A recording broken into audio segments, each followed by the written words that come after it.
The Vivo NEX S is a new kind of proposition. One glance at its spacesheet is enough to grab anyone's attention. It almost seems like the perfect phone, or at least the best phone we have seen thus far. I am happy to say then that there is a lot to like here. So welcome to my full review.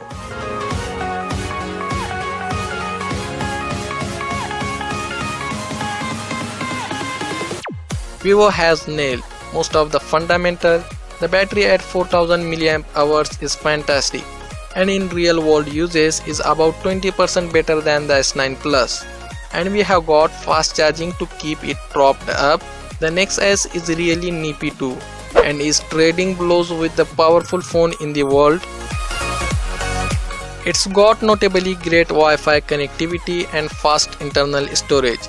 Even heavy games like PUBG are as smooth as you would expect, and the absence of a notch result in a truly fully screen experience. Okay, the most notable aspect of the phone is visible form.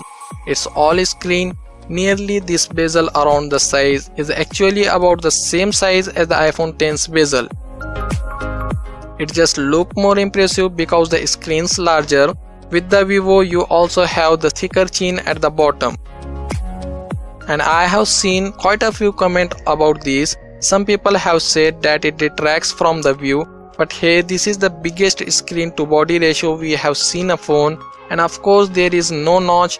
Now the company's ability to go without the notch leads us to a couple of things about the NEX that are both a blessing and a curse. The front camera is embedded in the phone's body, and when you see it pop up for the first time, it is a real novelty. It's not just a release mechanism. The camera is on a slider, so it slides open every time your selfie camera is on. That works in third-party app like Instagram. It feels solid, and you can pick a sound which is kind of cool, but you realize that even muted, you can still hear it. There is a small amount of friction here, and when I mentioned it to the company, they told me that it has been tested for 50,000 uses, and in that period you won't have a problem. So it was, let me say, I am considering 50,000 is likely far more times than you would ever need to use it.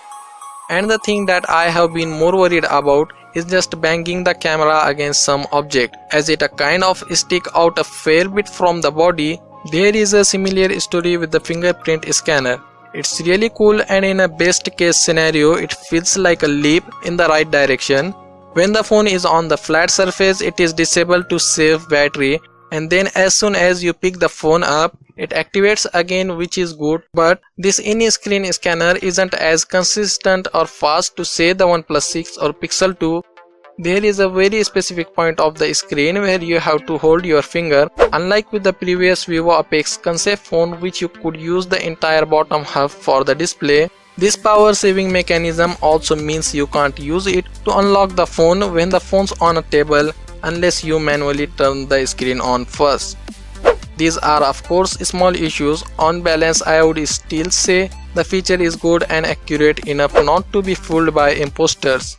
The earpiece built into the screen is actually a nice surprise, and something that feels like less of a caveat and more of the best both worlds situation. Vivo has managed to hide the physical earpiece while using the display glass to vibrate and transmit audio, which actually means that when you are on a call, you can place your ear anywhere over the display and clearly hear what the other person is saying. So whilst these adjustments the Vivo has made to accommodate the large display aren't perfect for the most part of the feel less like compromises and more like feature in their own right. Okay, this is one big phone with a 6.5-inch display. That's probably not a surprise. It's slightly taller than the S9 and a fair bit wider, but is actually pretty nice to hold. Vivo have got the curves right here, and it fits into your hand about as good as a phone at this large could. It's a robust solid device, but I am not a huge fan of the design. You have got this holographic finish which you might find sort of cool, as it essentially split white light into its components color. But I don't think the layout of the phone is as sleek as the design from Huawei and Apple. That's just personal preference here though, you might really like it. The display itself is it's a large full HD plus AMOLED screen, so pretty similar to the OnePlus 6, which on one hand is a cheaper phone, but on the other hand one of the best display you can get at that price. The really impressive thing here is the form factor. The fact that we have a 91.2% screen on the front immediately makes the whole package more appealing. It elevates the next palm. That phone's with a pretty good screen to that phone that looks amazing from the front. I have got to say, as this China phone, you are likely to find the software a bit dicey experience. Now this won't be so much of an issue. There are a lot of Chinese apps built in. Their virtual assistant Jovi is not very useful, and it refused to let me change the default launcher without having a Vivo account. It also got dual SIM support, and I didn't have any problem getting 4G connectivity. To very quickly summarize the camera, I would say you can tell that the Vivo's budget was prioritized in other areas. It takes the boxes. You got 4 axis X, ISO is pretty good portrait mode, and solid 1080p slow motion. The phone doesn't have any sort of optical zoom like most of its counterparts. It doesn't support 4K video at 60 frames per second, again like most of the competition does, but in almost every area the phone delights with its camera. In fact, when you look around the spec sheet of the phone, the camera appears to be the main weakness here.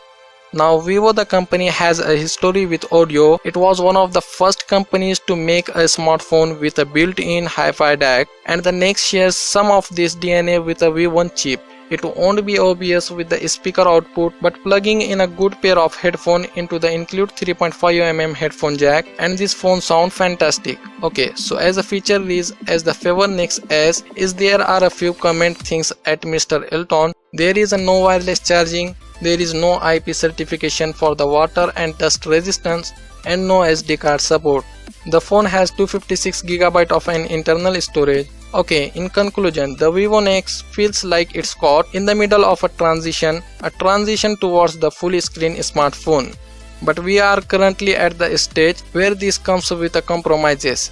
The front camera solution here isn't ideal, and the fingerprint scanner is a sweet and a sore experience. But none of these change the fact that the compromises are small, and with the exception of the rear dual camera using the NEX, feels like a real step above many 2018 smartphone. Even though we are expecting other smartphone with a similar form factor, the likes of Oppo, that doesn't change the fact that the Vivo NEX, for a certain kind of user, could be the best phone you can buy right now. Thanks a lot for watching. I really hope you enjoyed this video, and if you did, if you could smash that subscribe button down below, that would really mean a lot to me. My name is Nehal, and I will catch you guys in the next one.